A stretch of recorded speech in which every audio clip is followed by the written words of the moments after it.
Bonjour à tous, c'est Aurélie et bienvenue sur ce nouvel épisode d'IHDML, le podcast dédié aux insomniaques qui souhaitent reprendre leur sommeil en main et surtout trouver des solutions naturelles à leurs problèmes d'insomnie chronique. Sur les deux prochains podcasts, donc le podcast d'aujourd'hui et le prochain podcast qui va sortir, je vais vous proposer une thématique vraiment spécifique.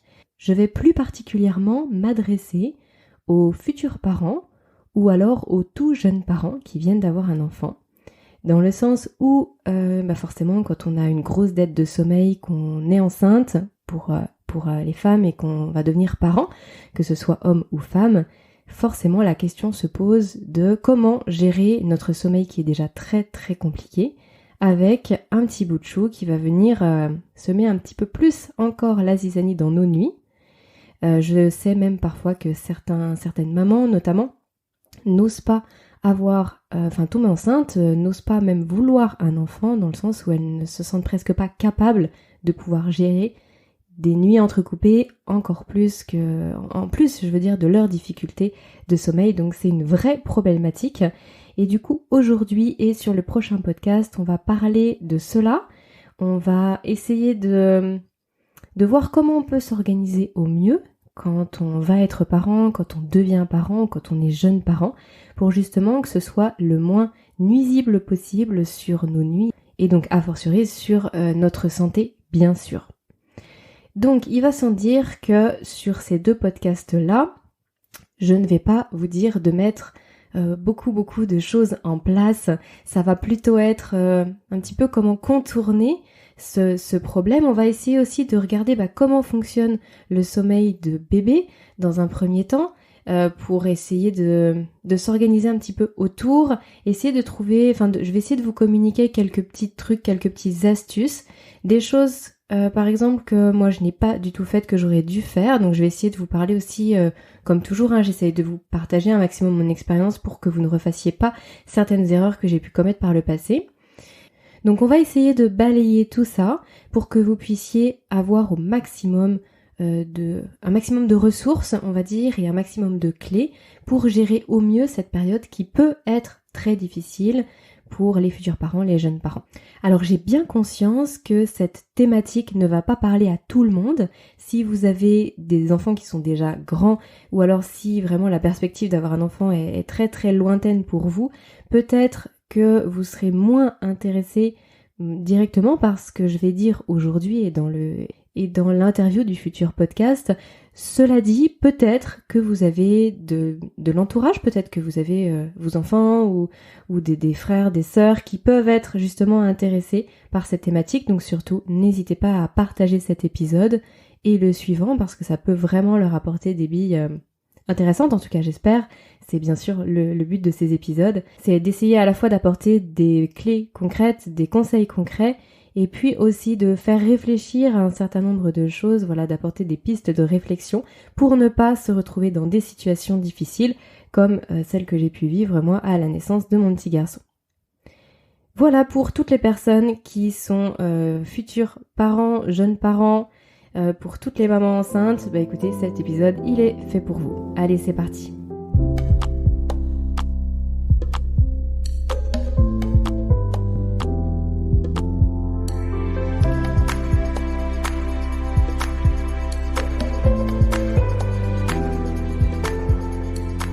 Avant de rentrer dans le vif du sujet, je dois vous avouer que j'ai beaucoup hésité à faire cet épisode, plus exactement du coup cette petite série d'épisodes, puisque il y a un autre épisode sur la thématique qui va suivre et peut-être un troisième fin de l'été, j'aurai l'occasion de vous en reparler. J'ai beaucoup hésité parce que déjà c'est un sujet qui est quand même très spécifique et puis parce que je me rends bien compte que la plupart du temps, quand on est dans ces situations de devenir parent, ou alors qu'on est jeune parent, on passe peu de temps à écouter les podcasts, on est tellement focalisé, on est tellement dans la bulle en fait, dans ce qui nous arrive, que on n'est pas spécialement enclin à écouter beaucoup de conseils qui peuvent nous paraître difficiles à appliquer ou ce genre de choses. Mais j'ai quand même décidé de le faire parce que réellement, moi, ce sont des choses que j'aurais tellement aimé entendre quand j'étais enceinte et à la naissance de mon fils, et je me dis c'est pas grave, Même si aujourd'hui vous êtes peut-être moins nombreux à appréhender ce podcast et à vous sentir concernés, ben c'est pas grave, je préfère que mon message soit entendu par vous qui m'écoutez plutôt que pas du tout. Et aussi parce que je vais vraiment essayer de vous donner des choses qui sont très concrètes, très pratiques à appliquer dans votre quotidien. Donc si vous êtes là à m'écouter et que vous vous sentez concerné, ne passez pas à côté de cette opportunité d'appliquer les choses tout de suite parce que vous risquez de le regretter après et d'être encore plus épuisé après des mois et des mois après les premiers mois, on va dire, de la naissance de vos enfants. Bien sûr, vous allez dire je dépeins un scénario catastrophe. Bien sûr, ce n'est pas toujours le cas. Bien sûr, certains bébés font leur nuit très très tôt. Bien sûr, pour certaines mamans, ça se passe mieux que d'autres. Il y a certaines mamans qui allaitent, d'autres pas, on va en parler. Il y a plein de situations différentes. Mais une chose est sûre, c'est que les hormones jouent un rôle important, que la responsabilité et le stress qu'on peut avoir quand on est jeune parent, il existe forcément. Et ça, on ne peut pas y couper, même si on s'en rend pas toujours compte avant.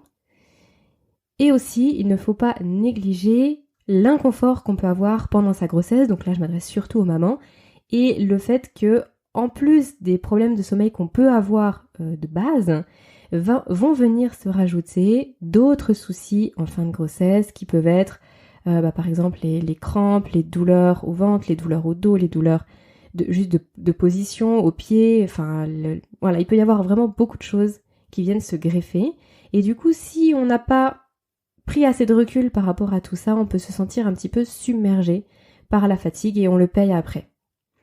Donc voilà, en fait, s'il y a juste une chose à retenir de tout ça, et après je finis cette longue introduction, c'est simplement que si vous vous sentez concerné par ce podcast, profitez-en pour mettre en place des choses concrètes par rapport à la naissance de votre enfant, pour vraiment avoir tiré un maximum de bienfaits de ce que je vais pouvoir vous dire aujourd'hui.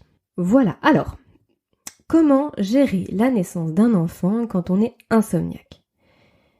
Lorsqu'on souffre de problèmes de sommeil récurrents sur différentes périodes de l'année, en continu, une insomnie plus ou moins sévère, une insomnie de début de nuit, de milieu de nuit, on va dire que avant d'être parent, justement, c'est possible de gérer plus ou moins ces difficultés-là. C'est-à-dire qu'on va par exemple souffrir de troubles du sommeil pendant 2, 3, 5 jours, et puis à un moment donné, le corps il est tellement épuisé que sous la pression du sommeil, on va pouvoir faire une grande nuit, voire même parfois 2. Après, c'est pas impossible que les troubles du sommeil puissent revenir, parfois pendant 2 nuits, on dort mieux une nuit, ou alors parfois les troubles du sommeil sont aussi changeants, parfois on arrive à s'endormir, parfois on se réveille la nuit, parfois on se réveille tôt, très très tôt le matin, on peut plus se rendormir. Bref, il peut y avoir beaucoup de choses. Mais d'une façon générale, la plupart du temps, ça reste gérable. En tout cas, c'est ce que j'ai pu constater sur les personnes qui m'ont déjà partagé justement leurs troubles du sommeil. C'est ce que j'ai pu constater pour moi aussi. Pendant des années et des années, on va gérer tant bien que mal. On va même essayer de s'adapter un petit peu. Par exemple, les gens qui vont avoir des grosses difficultés à s'endormir le soir, ils vont complètement se décaler pour s'endormir parfois entre 2-3 heures du matin de façon très très récurrente, et ils vont compenser en fonction de leur travail, des week-ends, des vacances, etc. sur le matin. Ce qu'il faut bien se dire, c'est que ce genre de compensation, d'organisation, ça s'anéantit complètement, c'est complètement bouleversé avec l'arrivée d'un enfant. Puisque c'est l'enfant, finalement, ça va être le rythme de l'enfant qui va au début dicter votre rythme. Alors on dit souvent qu'il faut habituer les enfants par exemple à se coucher à telle heure, la sieste à telle heure. On va essayer de les régler petit à petit pour que, année après année, ils puissent se retrouver sur un rythme social, on va dire, avec le travail la journée, majoritairement, et puis le sommeil la nuit. Ce qui est aussi le rythme physiologique et notre rythme biologique, hein, bien sûr. Mais toujours est-il, c'est qu'au début, c'est pas du tout le cas. Le bébé, lui, quand il arrive, il n'est pas du tout réglé sur notre fameux rythme circadien de 24 heures. Lui, le jour, la nuit, il connaît pas. Dans le ventre de la maman, il faisait toujours nuit de toute façon.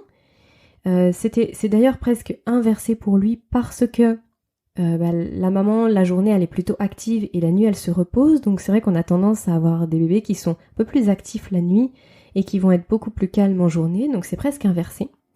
Et en plus de ça, on va dire que tout leur système hormonal, au niveau du cerveau, en fait, la maturité du cerveau, la maturité du système nerveux, du système hormonal, n'est pas du tout faite. Donc ce n'est pas encore arrivé à maturité, comme ça le sera année après année. Et donc du coup, on se retrouve avec des nouveau-nés qui ont un sommeil complètement différent de celui de l'adulte. Et en fait, on n'a pas le choix que de s'adapter à leur rythme, à eux. Et ça, c'est très déstabilisant quand on arrive avec déjà une grosse dette de sommeil et avec des organisations personnelles qui sont parfois un petit peu à contre-courant et surtout qui ne sont pas vraiment flexibles. C'est-à-dire qu'on ne s'endort pas quand on veut, on n'a pas vraiment la maîtrise en fait de son sommeil, on subit un petit peu, c'est un petit peu comme ça tombe. Avec un peu de chance, je vais dormir, avec un peu de manque de chance, non. Et puis finalement, ça marche plus avec un nouveau-né. Le bébé, lui, il ne va pas avoir de grandes phases de sommeil, il va avoir plein de petites phases de sommeil. Il va beaucoup dormir en journée, parfois beaucoup moins la nuit. Il va dormir aussi, avoir ses cycles de sommeil en fonction de la faim. Et donc tout ça fait que il va falloir qu'on puisse, nous, être éveillés quand lui aura besoin. Et essayer de se reposer quand lui va se reposer. Sachant que lui ne va pas se reposer des heures et des heures d'affilée. En tout cas très rarement, en tout cas pas au début. Donc ça veut dire quoi ? Ça veut dire que nous, on va avoir un sommeil qui va être très entrecoupé, mais qu'on ne pourra jamais vraiment récupérer au moment où on le souhaite. Si par exemple on a l'habitude de s'endormir à 2 ou 3 heures du matin de façon générale, et après à se lever vers 8-9 heures du matin, ça c'est mort, ça tombe à l'eau avec un nouveau-né, puisque lui, le nouveau-né, il va avoir besoin soit du biberon à 4 heures du matin, soit de la tétée à 5 heures du matin, il va se lever à 6 heures, il va se lever à 7h30, il va se lever à 9 heures. En fait, il va vous solliciter tout le temps. Donc bien sûr, mon premier conseil par rapport à ça, c'est d'anticiper un maximum. Donc là, je m'adresse surtout future maman, futur papa, qui souhaitent avoir un enfant, qui essayent d'avoir un enfant. Si vous êtes aujourd'hui en train de m'écouter, c'est déjà que vous avez pris ce chemin-là, c'est-à-dire déjà que vous souhaitez reprendre votre sommeil en main, et vraiment je vous félicite pour ça. Mais vraiment, restez sur cette voie et essayez d'appliquer un maximum des conseils que vous pouvez entendre sur mon podcast, mais aussi sur d'autres sources d'informations. Bien sûr, il y a beaucoup de livres, il y a aussi des vidéos, il y a quand même vraiment beaucoup de choses sur le sommeil. Après, bien sûr, chacun a une approche différente, mais en tout cas, ce qui résonne en vous, faites-le tout de suite. N'attendez pas en vous disant ça je le ferai plus tard. Parce que peut-être que plus tard en fait vous pourrez pas. Vous ne pourrez peut-être pas faire en tout cas comme vous le souhaitez. Ou en tout cas ça va vraiment repousser de peut-être 6 mois, 1 an, 2 ans. Vous n'en savez rien du tout. Donc là c'est vraiment un message de passage à l'action. Appliquez, essayez de sortir un maximum de vos insomnies chroniques avant d'être parent. Parce que je vous assure que quand on est complètement insomniaque et qu'on devient parent, ça peut être l'enfer à gérer. Moi vraiment je l'ai vécu et vraiment je regrette de ne pas avoir agi plus tôt. Alors bien sûr on fait rien avec des regrets, c'est pas dans le sens où il faut se culpabiliser, mais en tout cas j'aurais voulu avoir cette prise de recul et cette maturité, de mettre beaucoup de choses en place avant pour être tranquille après. Donc ça bien sûr c'est mon premier conseil. Dans tous les podcasts que je vous ai fait jusqu'à présent, vous avez déjà beaucoup de billes pour essayer de changer vos routines du quotidien, de rééquilibrer votre horloge biologique, de rééquilibrer cet équilibre justement veille-sommeil, de aussi creuser un petit peu tout ce qui est alimentation, de creuser tout ce qui est méditation, cohérence cardiaque, enfin tout ce qui est travail de respiration en général. Dans le guide aussi que je vous ai préparé, et pour lequel je vous mets toujours le lien en description, je vous ai donné 10+1 clés pour justement reprendre un petit peu le contrôle de vos pensées finalement, arrêter en tout cas d'être dans des cogitations permanentes, faire taire un petit peu toutes ces ruminations mentales, en tout cas faire fonctionner votre esprit et votre cerveau un petit peu différemment. Ça, ce sont des choses importantes à mettre en place avant l'arrivée d'un enfant, parce que vous pourrez difficilement le mettre en place au moment de l'arrivée du bébé et ça peut repousser, comme je vous le disais, ça à un certain temps après et c'est dommage. C'est du temps perdu et finalement c'est aussi de la santé perdue parce que quand on reste des années et des années avec des gros problèmes de sommeil et que ça s'empire, c'est votre santé qui en pâtit. Vous êtes plus vulnérable aux maladies, vous avez moins de vitalité, votre cerveau aussi tout simplement peut régresser d'une certaine façon, vous êtes moins alerte, vous avez moins de mémoire, vous apprenez moins vite. Bref, on sait, on connaît tous les côtés délétères du manque de sommeil. Donc, même si ce conseil il est vrai de manière générale, essayez d'agir au maximum avant l'arrivée du bébé. Et du coup, accueillir cet enfant le mieux possible également, parce que quand on est épuisé, c'est encore plus difficile. On met un pas dans un cercle vicieux. On est très fatigué, donc du coup on est beaucoup plus tendu, beaucoup plus stressé, l'enfant le ressent, lui est également de ce fait beaucoup plus tendu et stressé, il dort encore moins, et ça peut vite être infernal à gérer. Donc ça c'était vraiment mon premier conseil. Ensuite je vais parler alors plus à mesdames pour la partie grossesse, et ensuite j'arriverai sur la partie vraiment, en tout cas la période de l'arrivée de l'enfant, et quoi faire pour préparer cette période-là quand on souffre d'insomnie chronique. Déjà, partons sur cette période de la grossesse. La grossesse, elle est vraiment particulière en ce sens que c'est pas du tout linéaire. C'est pas du tout linéaire déjà au niveau physique, forcément. Au début, on n'a pas de ventre et à la fin, on finit avec un ventre quand même qui est assez énorme. Alors je dis ça, c'est plus en termes de posture, je vais y revenir juste après. Mais c'est pas linéaire aussi au niveau des hormones. Et ça, c'est important. Et donc, de ce fait, ça ne va pas être linéaire aussi au niveau de votre motivation, votre bien-être, votre dynamisme, de votre vitalité, tout simplement. Donc, il va falloir composer avec tout ça. C'est fort probable que, comme X%, je connais pas le pourcentage d'ailleurs, mais je sais qu'il est important, des femmes, vous soyez malade, en tout cas vous ayez des nausées ou des inconforts ou une grosse fatigue en début de grossesse. On va dire que le premier trimestre, il est rarement drôle, même si je sais que pour certaines femmes, il n'y a pas de ressenti particulier, mais c'est plutôt rare. Dans cette partie-là, difficile de mettre en place des choses, des actions, difficile d'intégrer de nouvelles routines dans son quotidien quand on est exténué et qu'on est qu'on est malade. Quand je dis exténué, c'est pas forcément lié à vos insomnies. C'est vraiment lié aux hormones et au fait que le bébé il commence à se développer. Moi, j'ai vraiment vu une nette différence en ce qui me concerne. Comme vous le savez, quand je suis tombée enceinte, j'étais déjà insomniaque, puisque j'ai été insomniaque pendant 15 ans, depuis la fin de mon adolescence jusqu'à mes 32 ans, du coup. J'étais fatiguée, mais j'arrivais plus ou moins à gérer, j'arrivais même à sortir, j'arrivais à faire beaucoup de choses. En fait, mon corps avait quand même une certaine ressource, et quand je dormais pas plusieurs jours d'affilée, ou très très mal, à un moment donné, je récupérais un petit peu, et puis ça repartait. Bref, c'était possible. J'ai senti une nette différence dans le premier trimestre de ma grossesse, où là, en fait, c'était presque insurmontable de me lever pour aller manger ou pour aller à la douche. C'est-à-dire que c'était une fatigue qui me tombait dessus, qui sortait de nulle part et qui me faisait dormir des heures et des heures durant. Ça a duré plusieurs semaines, c'était complètement incontrôlable. Donc là, très clairement, si vous êtes malade avec nausées, vomissements, si vous avez cette grosse fatigue-là, laissez tomber. Franchement, mettez entre parenthèses et surtout écoutez-vous un maximum.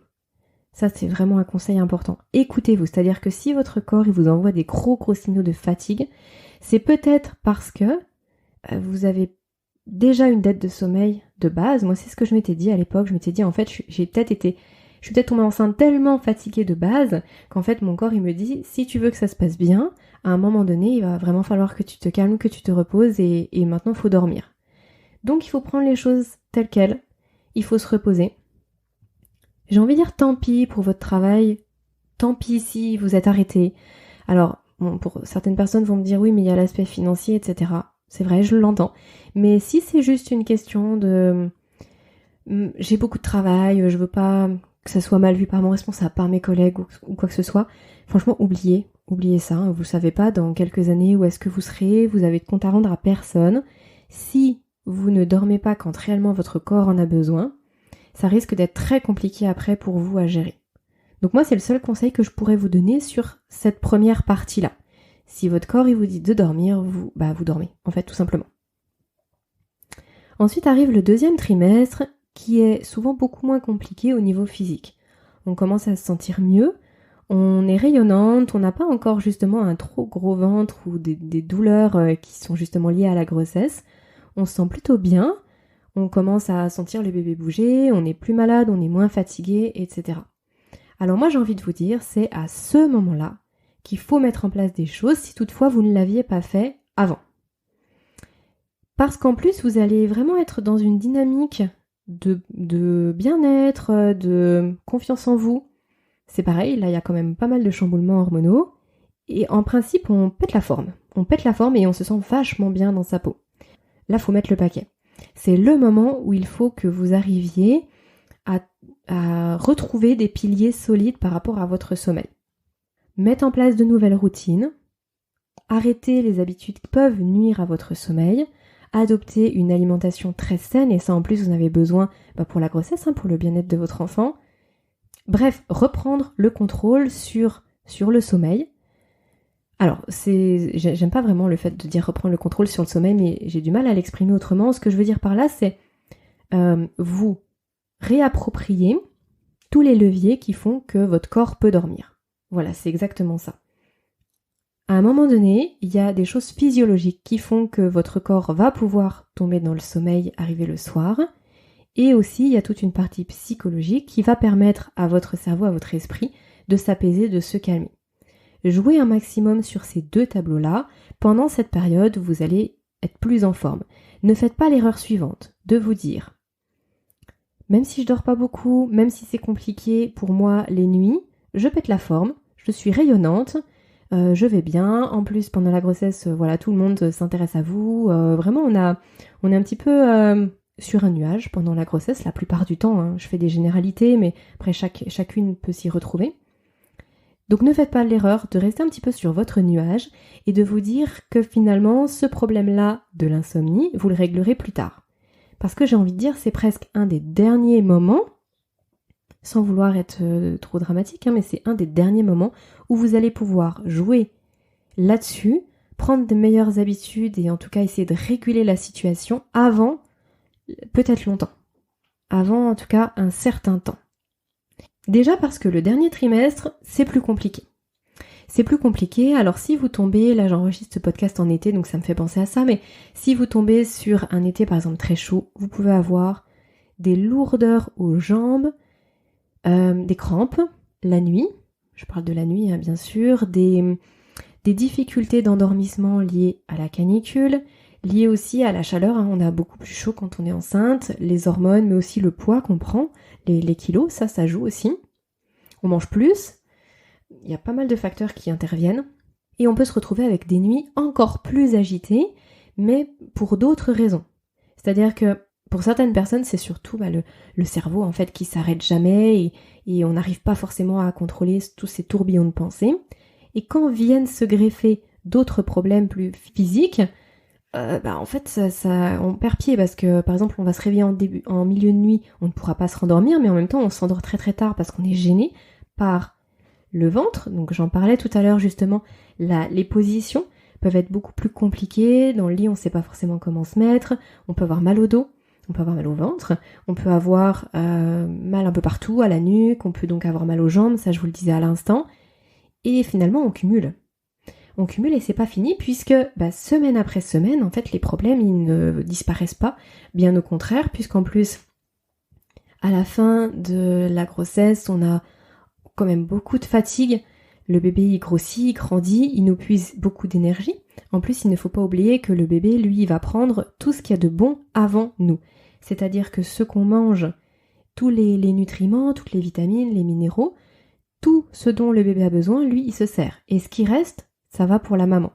Donc on peut se retrouver en carence de certains minéraux, on peut se retrouver en manque de certaines vitamines, on peut se retrouver vraiment affaibli, fatigué, jusqu'à la naissance. Sachant que la naissance, c'est pas non plus là où vous allez récupérer de la vitalité. quelle que soit la façon dont ça se passe et quelle que soit finalement l'heure de l'accouchement, le temps que ça dure, etc. Bref, tous les paramètres à prendre en compte, c'est pas le moment le plus reposant de notre vie.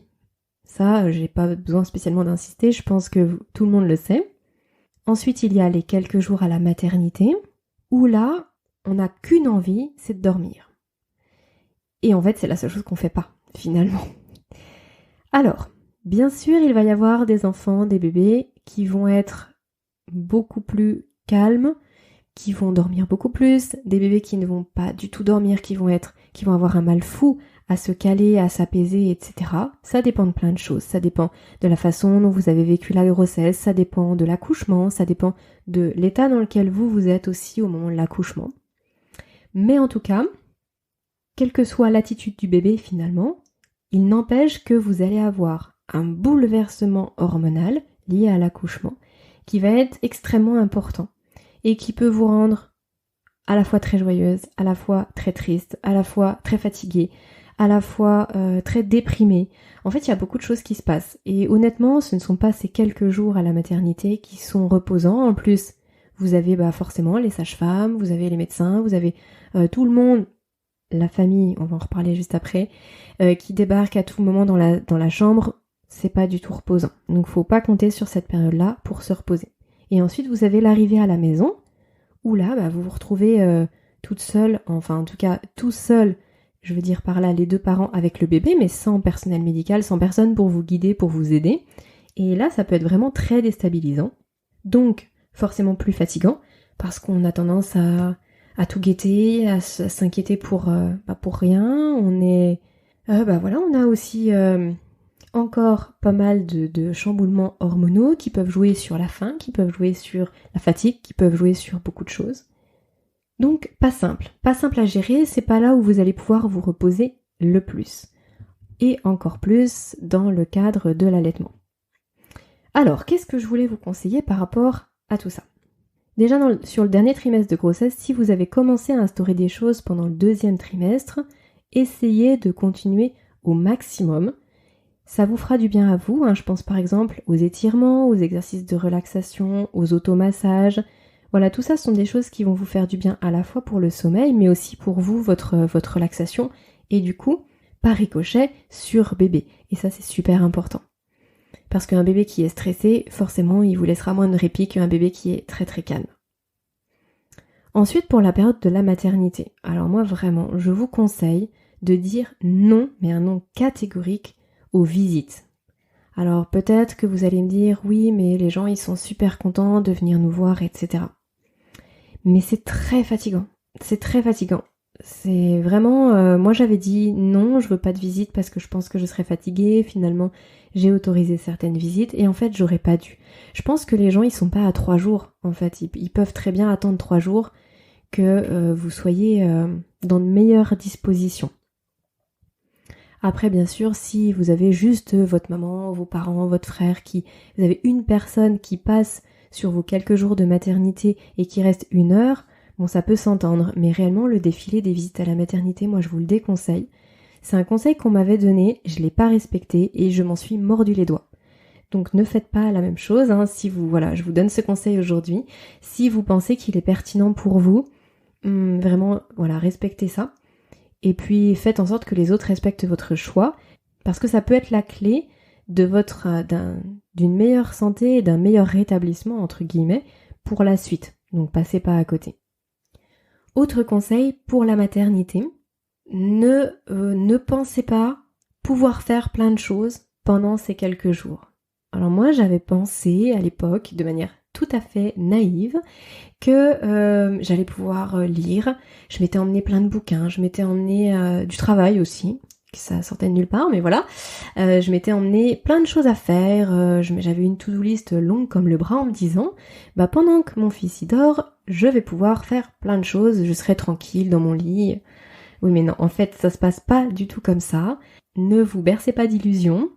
Déjà, votre petit, c'est fort probable qu'il ne dorme pas 18 heures sur 24 après l'accouchement. Comme je vous le dis, vous risquez d'être très fatigué. Il y a le personnel médical et surtout, si vous n'amenez rien, que vous n'avez rien à faire, vous serez beaucoup plus tenté de vous reposer quand votre bébé se reposera. Et en fait, ça c'est la clé. Mais c'est vraiment la clé pour la maternité, pour le retour à la maison.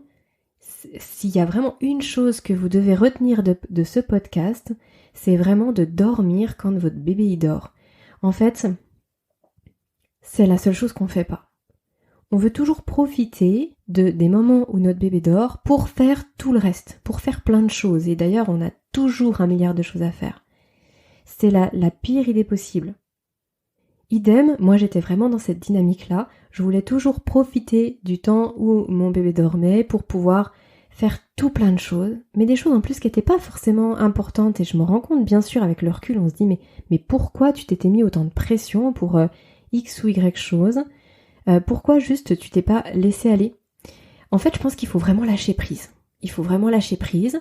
En plus, si vous n'avez pas de visite, c'est vrai que ça je l'ai pas dit, mais si vous n'avez pas de visite, vous serez beaucoup moins stressé, vous aurez beaucoup moins de pression sur est-ce que je suis douchée, pas douchée, est-ce que je suis maquillée, pas maquillée, est-ce que je suis présentable, est-ce que ma chambre est rangée, enfin voilà, tout ce genre de choses, ça paraît rien. Comme ça, peut-être que quand je vous le dis, vous dites non mais ça me prend pas longtemps, c'est pas grand-chose. Ben en fait si. Quand on est très fatigué, épuisé, déjà c'est finalement presque un effort. Et en plus de ça, on ne sait pas comment l'accouchement va se passer, on ne sait pas dans quel état de vitalité on va être, on ne sait pas si physiquement on n'aura pas de douleur ou de choses qui sont incapacitantes sur le moment. Bref, dans le doute, ne vous prévoyez rien. Prévoyez juste de vous reposer. Prévoyez juste 4 jours, je crois que c'est 3 ou 4 jours, je me rappelle plus si c'est 3 ou 4 jours, bref. Prévoyez juste ce temps pour être à 300% avec votre bébé et dormir. Et vous allez voir que déjà, si vous faites ça, vous allez rentrer à la maison dans de bien meilleures conditions que si vous avez vécu le truc à 3000 à l'heure avec beaucoup de pression sur vos épaules, pas dormi du tout, etc. Donc ça, c'était pour la maternité. Ensuite, retour à la maison. Alors, retour à la maison, il y a une chose, pour commencer, pratico-pratique, que je voudrais vous proposer de faire, c'est de préparer un maximum tout ce que vous pouvez avant. Alors bien sûr, là je m'adresse au papa et à la maman, je m'adresse aux 2 parents. Faites en sorte que la maison elle soit propre, accueillante on va dire. Pour ne pas qu'en arrivant vous vous disiez mince, il faut que je fasse le ménage, il faut que je fasse le repassage, il faut que je fasse plein de choses, les courses, tout ça, essayez de le préparer un maximum en amont. Et d'ailleurs, le papa, pendant que vous êtes à la maternité, si lui, parce que lui il va pas forcément rester, ça dépend après, mais il va pas forcément rester toute la journée complète avec vous, c'est d'ailleurs préférable qu'il puisse vous laisser vous reposer à certains moments, lui il peut déjà faire une certaine préparation. Et c'est pareil pour la nourriture. Alors moi ce que je vous conseille c'est quand vous savez pas que votre terme il est à telle date, dans la mesure où le bébé peut arriver avant bien entendu, moi je dirais que 3 semaines, 2 semaines avant, vous faites un maximum de préparation de cuisine en fait. Vous vous mettez en mode batch cooking et vous congelez, vous blindez votre congélateur de choses que vous aimez, qui sont saines, parce que ça c'est important pour ensuite retrouver la vitalité le plus tôt possible, pour ne pas avoir à passer votre temps en cuisine les premiers jours, la première semaine quand vous allez arriver. Si vous pouvez avoir 1 semaine, voire 10 jours de stock en congèle, vous allez souffler terriblement, ça va vous enlever une charge qui est extrême. Après, si vous avez bien sûr votre famille et qui vous disent en gros tu t'occuperas de rien et nous on gère tout, bon tant mieux, j'ai envie de dire. Si c'est pas le cas, faites ça. Et vous allez voir que si vous le faites, vous allez penser à moi, parce que on passe beaucoup de temps à se prendre la tête sur il faut que je cuisine, il faut que je prépare à manger, il faut que j'aille faire les courses. On est fatigué, on n'est pas bien, on n'a pas de force, on a le petit, on sait pas forcément est-ce que je dois l'emmener, pas l'emmener, mais personne n'est là pour le garder. Bref, c'est un casse-tête pour pas grand-chose. Donc quand on prépare beaucoup de choses en amont, on se soulage et du coup on peut passer plus de temps à se reposer. Parce que bien sûr le but il est là, je vous parle pas d'alimentation dans le vide, c'est parce que tout le temps que vous passerez pas à cuisiner, à faire vos courses, à faire votre ménage, vous allez pouvoir le passer à vous reposer. Parce que qu'est-ce qui se passe quand on arrive à la maison ? Finalement, quand le bébé il dort, sachant que comme je vous expliquais, les cycles ils sont plutôt courts, il va pas dormir 6 heures comme ça d'affilée, il va dormir par exemple 1h30, se réveiller, puis redormir 1 heure. C'est quand même assez chaotique. En gros, à chaque fois qu'il dort 1 heure, vous vous dites bon alors mince, qu'est-ce qu'il faut que je fasse, etc. Là, mon conseil, ça va être en fait, vous dormez. Vous dormez avec votre bébé. Vous allez être tellement plus sereine, tellement plus calme, que ça va vraiment vous changer la vie. Et ça va vous permettre petit à petit de récupérer et surtout de ne pas accumuler trop de fatigue. Parce que finalement, la nuit, pour le coup, ça va être pareil. C'est-à-dire que votre bébé, il va se réveiller toutes les 1h30, toutes les 2 heures, donc vous aussi. Et donc en fait là, bye bye les 4, 5, 6, 7 heures d'affilée, ça au début ça n'existe pas. Et vous ne savez pas quand est-ce que votre enfant fera ses nuits. C'est la grande question. Certains enfants font leur nuit en sortant de la maternité. J'ai presque envie de dire que c'est presque injuste en fait. Et certains enfants vont faire leur nuit à 3 ans, à 4 ans, à 5 ans. Bon, là c'est pareil, ce sont des cas assez extrêmes. Et puis l'idée c'est de surtout que ça n'arrive pas là. Et d'ailleurs il y a des solutions, on aura l'occasion d'en reparler. Mais en tout cas on n'en sait rien. Ça peut prendre quelques semaines, ça peut prendre quelques mois. Toujours est-il, c'est que pendant toute cette période-là, comme je le disais au début, vous allez subir le rythme de votre bébé, sans pouvoir rien y faire. Parce que forcément, quand votre bébé y pleure, faut bien que quelqu'un s'en occupe. Donc même si vous pouvez vous faire aider par votre conjoint, c'est pas toujours évident, parce que de toute façon, votre sommeil, vous l'entendez, donc votre sommeil, il est de toute façon coupé. Ça peut même parfois être pire, dans le sens où vous pouvez avoir du mal à vous endormir, et au moment où vous vous endormez, votre enfant se réveille et vous réveille. Après, vous pouvez plus vous rendormir. Donc même si votre conjoint s'occupe du bébé, pour le résultat sur vos nuits, il est quand même un peu cata. C'est pour ça que plus vous dormez en journée pendant ces siestes, moins vous allez accumuler de fatigue. Vous allez réduire petit à petit la dette de sommeil que vous avez pu avoir sur les mois précédents et reprendre un rythme plus ou moins normal. Sur cette période-là, je vous conseille pas d'essayer de mettre en place des nouvelles choses par rapport à votre sommeil. Ça ferait trop d'un coup. Par contre, si vous aviez commencé à faire de la méditation, des exercices de respiration, si vous aviez commencé par exemple l'auto-hypnose, si vous aviez commencé à adopter une alimentation sommeil, à éviter les écrans le soir, en gros, je peux même pas vous dresser la liste comme ça tellement il y a de leviers finalement, mais en tout cas si vous aviez commencé des choses, continuez-les, bien sûr. Mais n'essayez pas forcément d'en rajouter parce que c'est déjà une période où on est très sollicité, une période fatigante, donc voilà, restez sur ce que vous aviez fait par le passé, restez sur votre lancée et au fur et à mesure que votre enfant commencera à faire ses nuits, que vous aurez un petit peu récupéré de la vitalité, là vous pourrez mettre des choses en place de manière un petit peu plus approfondie pour dire au revoir une bonne fois pour toutes aux insomnies chroniques. Sachant que, et c'est un des derniers points que je voulais aborder avec vous aujourd'hui, l'allaitement change beaucoup de choses. Alors ça change beaucoup de choses dans les deux sens. Il y a à la fois des points positifs et à la fois des points négatifs. En tout cas, j'en vois un de chaque côté qui sont chacun très importants. Le point négatif, c'est que vous ne pourrez pas passer le relais, notamment la nuit. Si vous allaitez votre bébé, même si votre conjoint, votre compagnon, avec la meilleure volonté du monde veut vous soulager, il pourra au mieux vous apporter votre bébé, si vous n'êtes pas en cododo, le mettre au sein et puis le ramener dans son lit après. Mais dans tous les cas, vous êtes forcément réveillé. Donc là, ça peut être plus difficile parce que du coup, vous êtes extrêmement sollicité. En plus, un enfant qui est au sein, il va faire ses nuits plus tard, dans le sens où les tétés sont beaucoup plus rapprochés que les biberons, et en plus, on ne sait pas quand est-ce qu'elles arrivent. Il peut y avoir des tétés toutes les heures, ou alors espacer de 3 heures. En fait, on ne sait pas. Ça dépend du lait, du moment de la journée, etc. Mais ça, c'est un autre sujet. Donc finalement, vous n'avez jamais l'esprit complètement tranquille, et en plus, votre enfant dépend entièrement de vous pour se nourrir.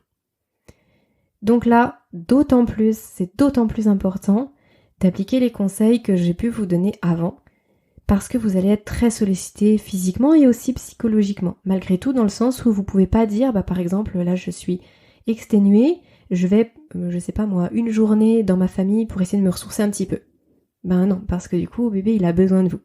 Alors après, il y a encore possibilité de tirer son lait, etc., mais je vais pas forcément rentrer dans ce détail-là, dans le sens où c'est encore spécifique, et c'est pas moins fatigant. Ça sollicite aussi énormément.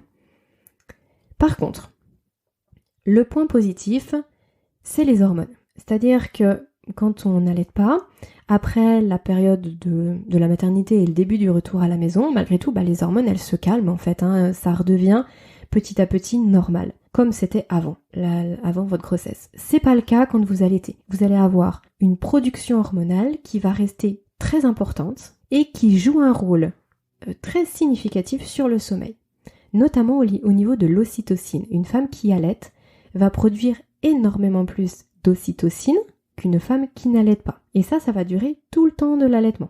L'ocytocine, pour rappel, c'est l'hormone de l'attachement, l'hormone de la relation, et c'est une hormone du bien-être.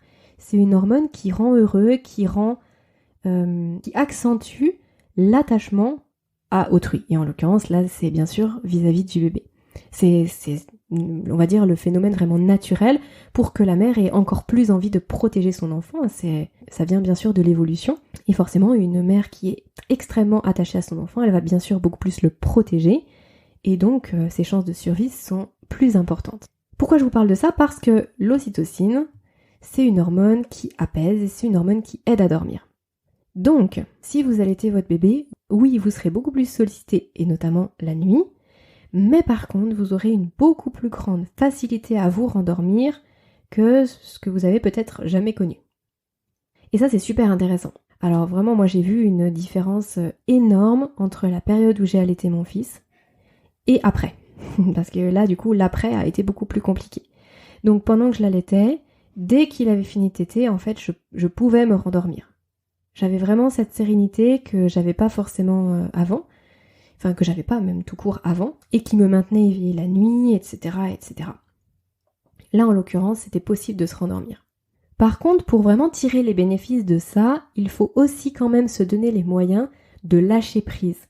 Je m'explique. Oui, vous allez probablement avoir beaucoup plus la possibilité de vous rendormir et de vous rendormir facilement. Vous allez tomber plus facilement dans le sommeil, et même d'ailleurs en journée, c'est le cas aussi, même en journée, mais il faut que vous vous mettiez dans de bonnes conditions. Par exemple, moi, je me rappelle, j'avais la possibilité de me rendormir et en fait, mon cerveau luttait, je me maintenais éveillée parce qu'en fait, je ne savais pas s'il fallait que je laisse mon fils en cododo, s'il fallait que je le remette dans son lit, j'avais peur de le réveiller, j'avais peur... Et en fait, en y réfléchissant après et vraiment avec le recul, je me suis dit, mais j'aurais dû acheter un coussin de cododo en fait et le mettre dedans et j'aurais été bien plus tranquille. Parce que finalement, il s'endormait, j'osais pas le réveiller parce qu'après, il se rendormait plus. Et donc, en fait, j'avais peur finalement que dans le lit, comme c'est plus ou moins interdit, quand ils sont tout bébés comme ça, ils peuvent être étouffés. Enfin voilà, c'est extrêmement déconseillé. Et du coup, je me sentais mal, en fait, je culpabilisais de le faire. Donc, en fait, je m'interdisais de dormir pour le surveiller. Bref, pour pallier à ce genre de choses, faites en sorte que tout soit le plus pratique. Ne pensez pas que c'est du détail. Voilà, c'est là où je veux en venir. Ne pensez pas que c'est du détail. Il vaut mieux mettre quelques centaines d'euros en plus dans de bons accessoires, dans un lit de cododo, dans même un lit du coup avec vous dans la chambre. Peu importe ce que votre entourage ou peu importe ce que les gens disent, ce qui est le plus important, c'est que vous vous sentiez à l'aise et que tout soit le plus pratique pour votre sommeil. Là, c'est vrai que j'ai beaucoup parlé de la maman. Excusez-moi, parce que du coup, c'est vrai que par rapport à la maternité et à l'allaitement, ça s'y prêtait plus, mais c'est vrai aussi pour le papa. Souvent, le papa, lui, il retourne au travail quand même assez rapidement. Il a les quelques jours, mais c'est loin d'être suffisant pour récupérer du sommeil, en fait, tout simplement. Et donc, c'est aussi vrai pour le papa, surtout si vous, en tant que papa, vous êtes aussi insomniaque, vous avez une dette de sommeil, parce que ça, parfois, c'est la maman qui dort très bien et c'est le papa qui est insomniaque. Et si vous êtes dans ce cas-là, que vous reprenez le travail, mais que vous avez votre bébé qui fait pas les nuits, vous risquez aussi d'être vraiment déstabilisé et d'être vraiment épuisé. Et du coup, ça compte. Faites en sorte que tout soit le plus pratique pour le sommeil, parce que si vous dormez bien, en fait, il y a beaucoup de choses qui glissent après et qui coulent tout seul. Donc tous les conseils que j'ai donnés, bien sûr, c'est vrai pour les mamans, c'est vrai pour les papas. Il faut que ce soit pratique, il faut dormir un maximum quand le petit dort, c'est vrai aussi pour les week-ends. Et il faut pas hésiter à dire non. C'est quelque chose que j'avais déjà évoqué dans le podcast précédent, justement, sur les relations avec les autres. Et c'est vrai que là, ça s'y prête aussi. Dans quel contexte ? Tout simplement, quand vous rentrez à la maison, vous allez être probablement extrêmement sollicité. Soit les gens de votre famille, soit vos amis, enfin vos proches vont vouloir passer, voir le bébé, vous allez peut-être être invité, etc. N'hésitez pas à dire non. Si vous ne pouvez pas, si vous ne vous sentez pas, n'hésitez pas à dire non. Les gens, ils attendront. Et ça, c'est pareil, c'est une erreur qu'on fait trop souvent. On se plie en quatre pour les autres. En plus, on est très fatigué, parfois on a une baisse d'estime de soi. De par la fatigue, on a du mal à reprendre le dessus. Et du coup, on n'ose pas dire non, on n'a pas cet aplomb de le faire. Et pourtant, c'est quelque chose qui peut être salutaire. Si, bien sûr, vos proches, ils veulent passer quelques heures, pourquoi pas, mais après, toutes les personnes un petit peu plus éloignées, de qui vous êtes moins proche, faites-les attendre. Vous n'êtes pas à 2 semaines près. Prenez du temps quand vous rentrez à la maison pour que ce soit le plus confortable pour vous et pour personne d'autre. Si les gens autour de vous n'arrivent pas à respecter ça, à un moment donné, j'ai envie de dire, c'est que ça valait pas le coup de vous plier en quatre pour eux. Et je voudrais juste rajouter aussi une dernière chose par rapport à l'entourage. N'hésitez pas à les solliciter. Parfois, on n'ose pas. Parce qu'on a l'impression, on se dit, je suis jeune parent, c'est à moi de gérer, c'est à moi de m'en sortir tout seul, je vais quand même pas tout le temps demander de l'aide, etc. Sauf que, la première chose, c'est plus vous demandez de l'aide tôt, et moins longtemps ça durera. Parce que si par exemple vous demandez de l'aide au début, vous allez pouvoir plus vous reposer, et du coup vous serez beaucoup plus d'attaque après pour gérer les choses à 100% sans avoir besoin de l'aide de personne. Et la deuxième chose, c'est que les gens autour de vous, ils adorent en fait. Ils adorent aider, ils se sentent utiles, ils sont contents. Alors quand je vous dis les gens autour de vous, ça peut être par exemple vos parents, vos beaux-parents, les frères et sœurs, vos meilleurs amis, ils vont être super heureux en fait de vous donner un coup de main alors que vous êtes très fatigué, ils vont être heureux de se sentir utiles. Et donc ces deux facteurs-là font qu'il ne faut pas hésiter. Ce que j'entends par demander de l'aide, ça peut être par exemple quelqu'un qui vient vous voir, le missionner pour vous faire quelques courses à votre place. Ça peut être aussi vous amener le repas de midi parce que vous êtes crevé, que vous n'avez pas le temps de cuisiner et que là vous allez vous coucher. Ça peut être vous garder votre bébé pendant 2 heures pendant que vous allez faire un somme. Ça peut être aussi vous accompagner. Par exemple, vous avez un rendez-vous parce que malgré tout, porter le cosy, porter le sac à langer, porter le sac de course si vous allez en course alors que vous êtes déjà épuisé, en fait, ce sont des efforts qu'on n'imagine pas dans la vie de tous les jours et quand on sort pas de la maternité, on n'imagine pas que ça puisse être compliqué. Sauf que si, en fait, il y a des petites choses bénignes de la vie de tous les jours qui paraissent insurmontables quand on rentre à la maison. Et là, c'est probablement beaucoup plus vrai pour la maman parce que physiquement, on est quand même relativement affaibli. Et parfois, des choses toutes bêtes, ça nous demande beaucoup d'énergie. Et du coup, si quelqu'un peut nous aider à ce moment-là, ça fait une charge en moins, ça fait de la fatigue en moins, et du coup, on récupère plus vite. Vous l'aurez compris, tout ce que je vous dis là, depuis le début du podcast, c'est vraiment dans l'idée de récupérer le plus vite possible et que les insomnies qu'on peut connaître dans sa vie de tous les jours nous pèsent le moins possible à la naissance de l'enfant.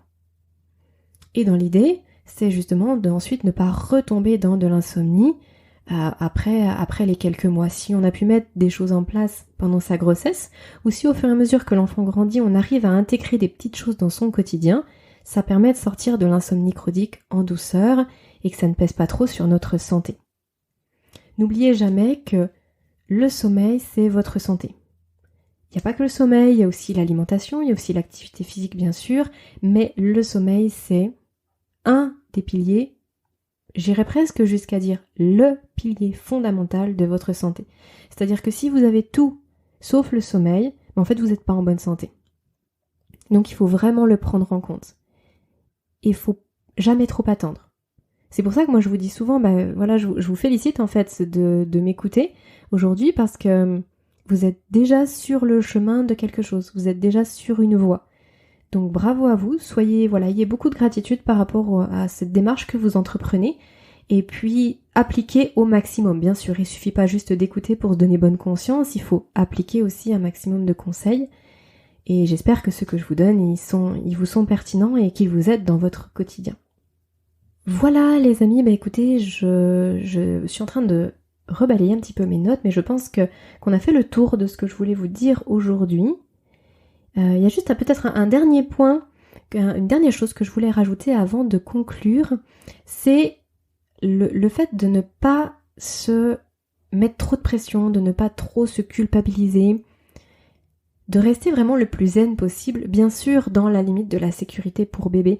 Je vous dis ça parce que je pense à quelque chose, notamment là pour les mamans. Si vous êtes une maman et que vous avez décidé d'allaiter ou que vous allaitez votre enfant, très souvent on essaye de pas s'endormir avec son bébé, on essaye, en fait on lutte au maximum pour être sûr qu'il va bien, qu'il va pas tomber, en fait on se met beaucoup de pression et parfois le mieux c'est tout simplement de faire en sorte que le bébé soit le mieux possible et ensuite de lâcher prise. C'est-à-dire que plutôt que par exemple d'allaiter votre bébé assise, où c'est pas confortable et si vous vous endormez, en fait vous risquez de lâcher votre tout petit, tout simplement allaitez-le allongé sur le lit, calez-le en fait dans les coussins d'allaitement, en plus il y a tellement de choses qui existent pour le caler, pour le protéger, etc.